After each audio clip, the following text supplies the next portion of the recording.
Greetings, citizens of the world. The media has been hounding Trump 24 hours a day ever since he condemned the violence of both the alt-left and alt-right on Tuesday. It's no wonder the secret meeting WikiLeaks founder Julian Assange just had with Republican Congressman Dana Rohrabacher. According to the congressman from California, Assange's info is bigger than anyone ever could have expected. He wants to trade immunity in return for leaked documents that prove he is not a Russian spy. The left has been trying day and night to prove that President Trump was tied to the email leak despite still having evidence to back their claims. Assange alleges he wants to change all that in a one-on-one meeting with Donald Trump. However, immunity and the meeting with the U.S. president were not Assange's only requests. He also asked Congressman Rohrabacher to help secure WikiLeaks a seat at the White House press briefings. At the same time, this proof is supposed to be earth-shattering. Rohrabacher said in an interview with Daily Caller right before the historic meeting. He has information that will be of dramatic importance to the United States and the people of our country as well as to our government. Thus if he comes up with that, you know he's going to expect something in return. He can't even leave the embassy to get out to Washington to talk to anybody if he doesn't have a pardon. Now we just have to sit back and see what it is. Luckily, Liberty writers will let you know the second we do. Still, we gotta share this out to everyone since this kind of info should not be swept under the MSM rug. California Republican Representative Dana Rohrabacher met with WikiLeaks founder Julian Assange Wednesday in an effort to obtain information about the source of a leak of Democratic officials' emails. Rohrabacher told the Daily Caller in an exclusive interview Thursday that Assange is hoping to leave the Ecuadorian embassy in London where he is currently in asylum, and that during the meeting they explored what might be necessary to get him out.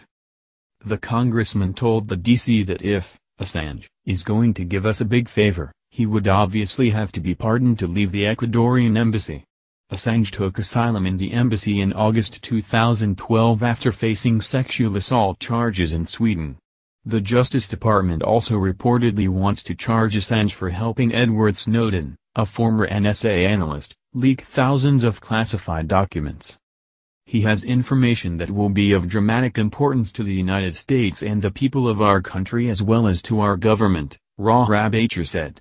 Thus if he comes up with that, you know he's going to expect something in return.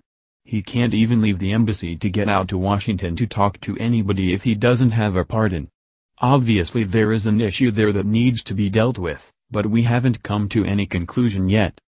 The U.S. intelligence community has said Russia was involved in the hacking and leaking of emails from the Democratic National Committee during the presidential election.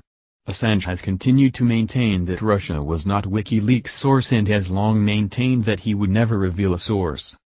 Rohrabacher has been maligned by opponents for being too favorable to the Russian government, and was called Putin's favorite congressman by Politico. He told the DC that these attacks are due to people's efforts to obscure information that would be damaging to their political positions. They can't fool the American people all the time, especially if there's some dramatic information that would expose this monstrous fraud that has been perpetrated on the American people and thus undermining an elected president and his ability to take the responsibility given to him by the voters, Rohrabacher stated. The California congressman met with Assange along with conservative journalist Charles C. Johnson. Johnson is frequently attacked as just an internet troll, but he is well connected to several key political figures. He told the DC that he arranged the meeting between Rohrabacher and Assange. Rohrabacher told the DC that Johnson stepped in as a friend to help him on his overseas trip. The congressman went to London on his own dime and Rohrabacher is the first U.S. representative to visit Assange. A pardon of Assange would have to come directly from President Donald Trump, and Rohrabacher told the DC, "I can't remember if I have spoken to anybody in the White House about this." The congressman has yet to receive the information that has been promised to him by Assange, but he said he is confident he will receive it. "If I had to bet on it, I would bet that we are going to get the information that will be mind-boggling and of major historical significance," Rohrabacher said. He said if it is significant enough, he will bring it directly to Trump. And there has already been some indication that the president will be very anxious to hear what I have to say if that is the determination that I make, Rabacher added. Trump has continued to maintain that someone other than Russia could have been the source of the leaked emails.